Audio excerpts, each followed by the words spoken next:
What is up, YouTube? It's RSMario here, bringing you an E3 video. So I was originally gonna wait till next week to start these. I was gonna do a prediction video for each of the conferences and stuff like that. But somebody sent me this picture of this thing Bethesda released here, Bethesda Land. And I think this was when they announced the dates for their conference, the dates and times and stuff. It's an interesting little picture, but there's a lot going on here. So I'm gonna go ahead and I'm gonna break some of this stuff down.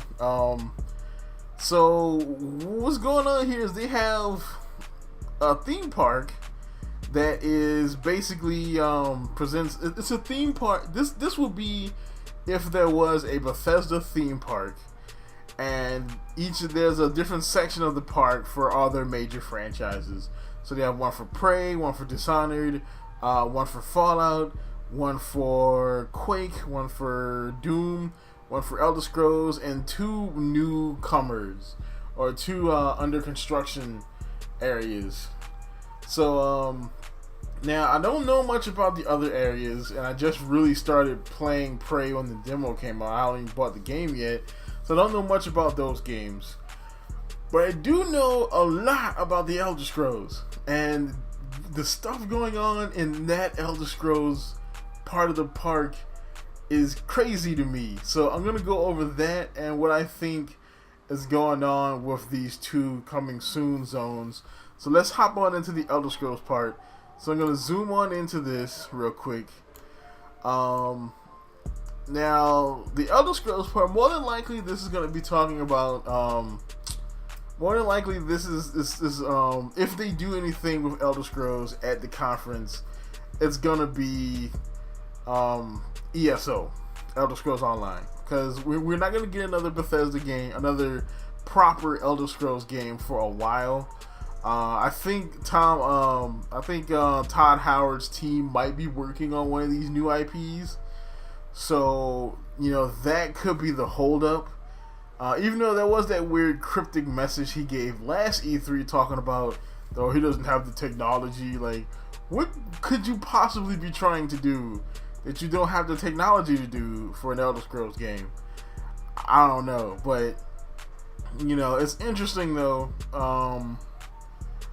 Let's get on into what's going on here. So what we have some people here. So on the top right hand corner there is the high elf chick who is she's probably the chick from the trailers. The chick you see in the trailers, the high elf from all the ESO trailers, representing the Aldmeri Dominion.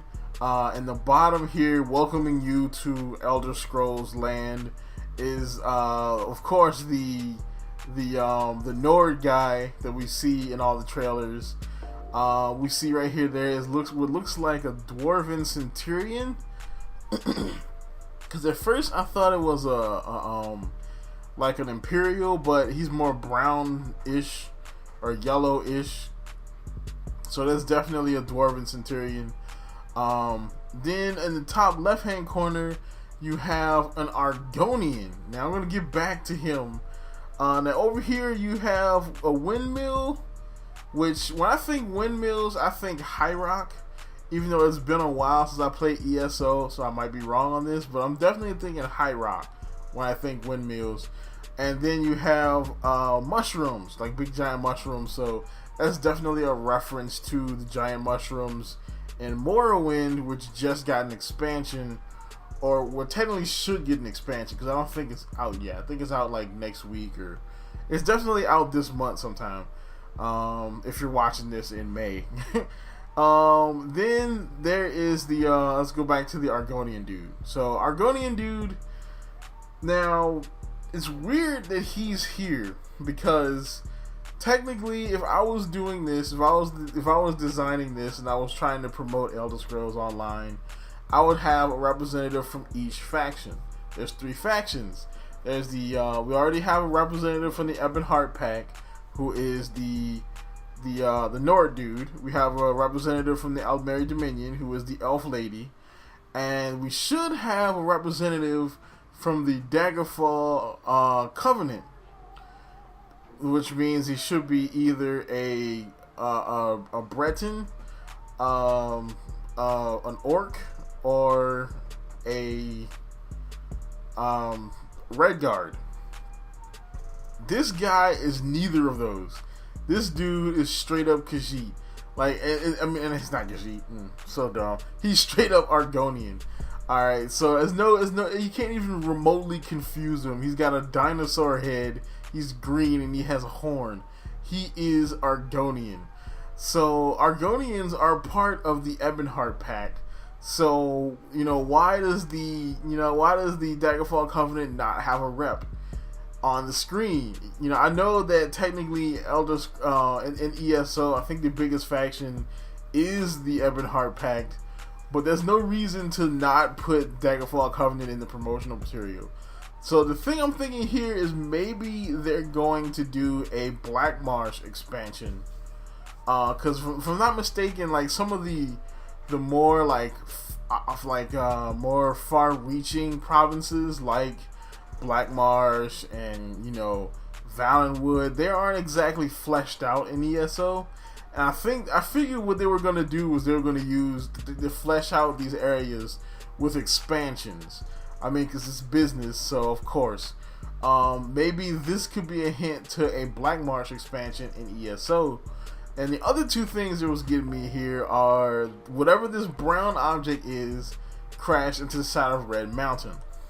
Now, the only thing I can think of that was crashed into Red Mountain was the Heart of Lorcan, which is something that's big in Elder Scrolls lore, with the Dwemer and the Dark Elves and stuff like that. That was thrown down from the heavens and ended up under Red Mountain.